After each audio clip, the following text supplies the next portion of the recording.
I haven't had a chance to talk about Ukraine in a while, but with recent events, of course, going on, the whole summit that is now expected to happen in Alaska, but of course, according to Donald Trump, he's going to Russia. Totally, of course, doesn't feed into the Russian imperialist worldview that Alaska belongs to Russia.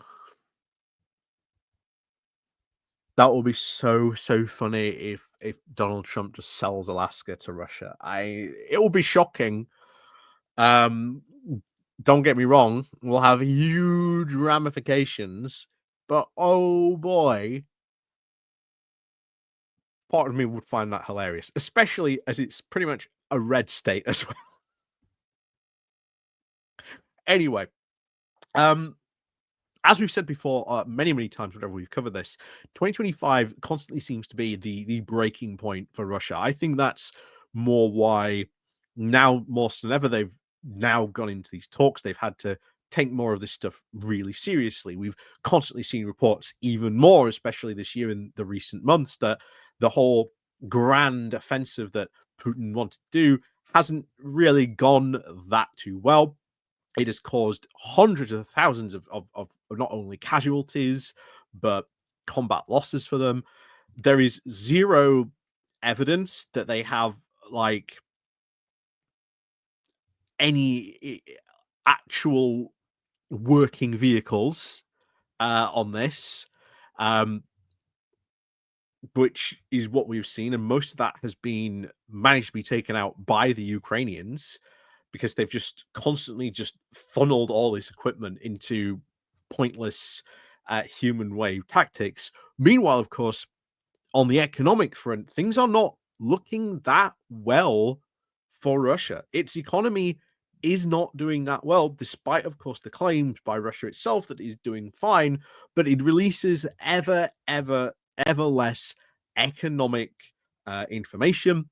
Meanwhile, of course, the price for goods in Russia has skyrocketed. Inflation, rumored now to be in like the high 20s, even maybe even in the 30s. But of course, the Russian central bank is not allowed to tell people what inflation really is at. According to them, it's roughly about 8%. um, but that's not also going to cause any problem, is it? If they have to come out and tell, well, actually, our inflation's really at this. Meanwhile, of course, the sanctions are having a effect on them.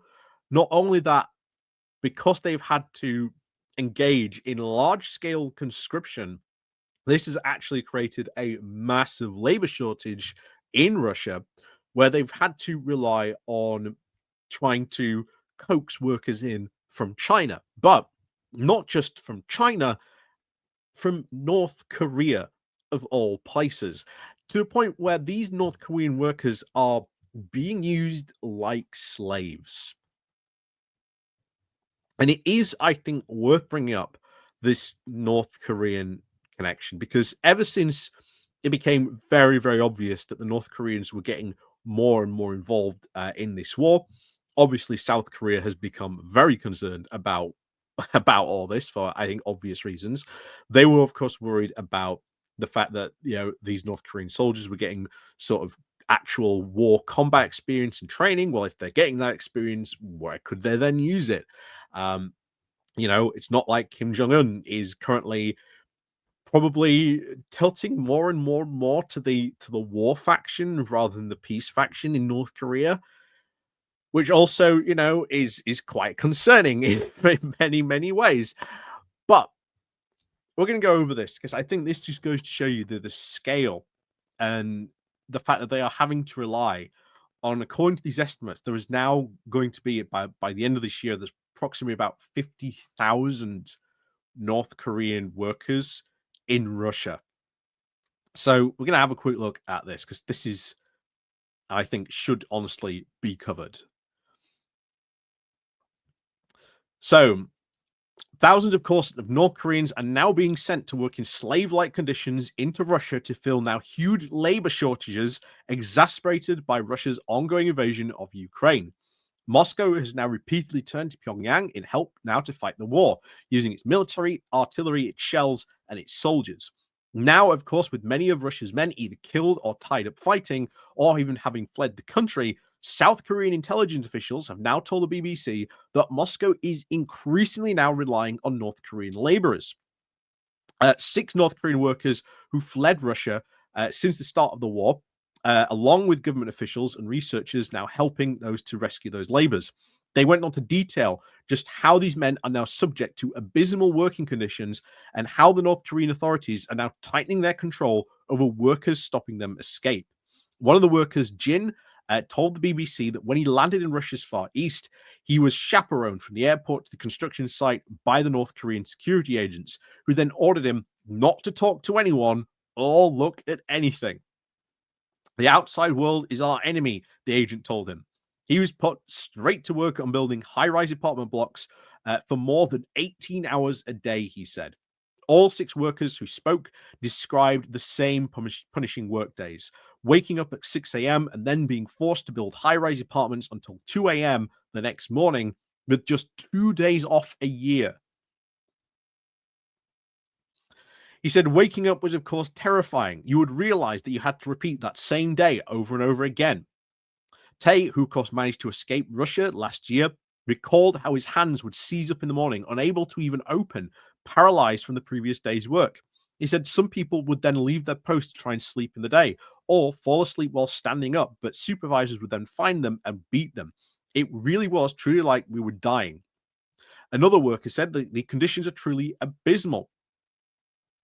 The workers are exposed to constantly dangerous situations. At night, there are no lights and they are turned out. They work in the dark with very little safety equipment.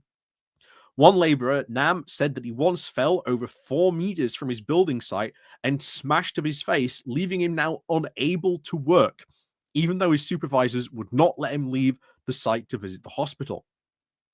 And then the conditions they are worked in are generally truly horrific. The escapees, of course, told us that the workers are confined to their construction sites day and night. They are watched by the agents of North Korean state security department. They sleep in dirty, overcrowded shipping containers filled with bugs or on the floor of unfinished apartment blocks with tarps down pulled over the door frames to try and keep out the cold. Again, unbelievable that this is the level they are now having to work at. But they are being, coaxed and enticed to sort of work all this. And they have to sort of they go there, they volunteer to work there, but they have to go through like loyalty and have to be vetted before they go. And then the money that they do get, most of it is taken as a loyalty payment. A loyalty payment. They then get something like $100 to $200, I think it is. Yeah, here it is. They usually earn between about $100 and $200 just a month. That is then marked down in the legend. That's the remaining faction of the North Korean state as takes it. The rest as loyalty fees. The workers are now only receiving the money when they return home. A new recent tactic, experts say, to now stop them from running away. Once the men, of course, realize how the harsh reality of the work is, the lack of pay, it can be absolutely shattering. Tay said he was now ashamed when he learned that the other construction workers from Central Asia were then being paid 5 more times for work than him for a third of the work. I felt like I was in a labor camp, a prison without bars, he said. Another laborer, still Jin, said he still bristles when he remembers how the other workers would call them slaves, saying, "You are not men, you are just machines that can speak." They all jeered and one pointed, and Jin's manager then told him he might not actually receive any money when he returned to North Korea because the state needed it instead. That was when he decided to risk his life to try and escape. This is why North Korea constantly tries to keep its population from learning what's going on outside.